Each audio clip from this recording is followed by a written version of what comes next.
ಕೊಂಡಕ್ಕಾಗಿ ಬರ್ತಾರೆ.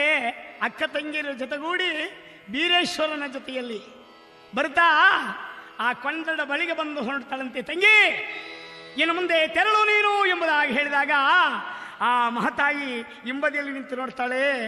ತಂಗಿ ಹಕ್ಕನ ಮಾತನ್ನು ಮೀರಲಾಗದೆ ಮಾಯಮ್ಮ ಆ ಕೊಂಡದಲ್ಲಿ ಧಳ ಧಳ ಧಳ ಧಳ ಧಳಲು ಹೋಗುವಾಗ ರಭಸವಾಗಿ ಮಹತಾಯಿ ಹಳೆಯೂರಮ್ಮ ಆ ಕೊಂಡದ ಪಕ್ಕದಲ್ಲಿ ನಿಂತು ಸೈಡಿನಲ್ಲಿ ಹೊಟ್ಟೋದ್ರು.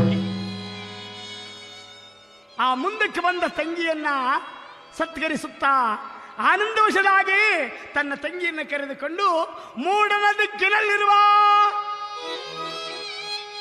ಕೆರೆಯ ಕಡೆಗೆ ಪ್ರವೇಶವನ್ನು ಮಾಡಿ ಆ ತಂಗಿಗೆ ಕೊಡಬೇಕಾಗಿರ್ತಕ್ಕಂಥ ಒಂದು ಸೀರೆ, ಒಂದು ಕುಪ್ಪಸವನ್ನ, ಬಾಚಣಿಗೆಯನ್ನ ಆ ತನ್ನ ತಂಗಿಗೆ ಕೊಟ್ಟವಳಾಗಿ ತಂಗಿಯನ್ನ ಬಾಚಿ ತಪ್ಪಿ ಮುದ್ದಾಡ್ತಾ, ತಂಗಿ ಇನ್ನೂ ನಿನ್ನ ದರ್ಶನವಾಗುವುದು, ನಾನು ನಿನಗೆ ಕಾಣುವುದು ಬರುವ ವರ್ಷ